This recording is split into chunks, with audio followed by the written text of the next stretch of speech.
Female infertility कारण कौन tubal blockage माने दीटा जो फेलोपियन ट्यूब थी सेटा जदी ब्लॉक हेतिबो 3 नंबर इंपोर्टेंट कॉज होची एंडोमेट्रियोसिस।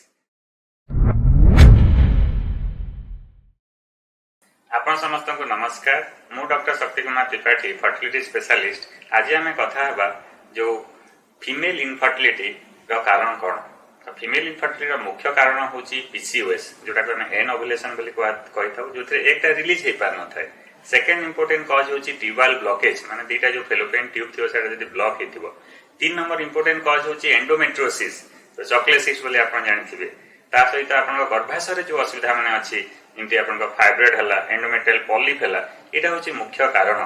एवं ता सहित मु समस्त को कहिताय जो हस्बैंड वाइफ दिजन का इवैल्यूएशन बहुत इंपोर्टेंट। एटा होची हमर फीमेल इनफर्टिलिटी कारण। नेक्स्ट मु कहबी what are the important cause of male infertility. धन्यवाद।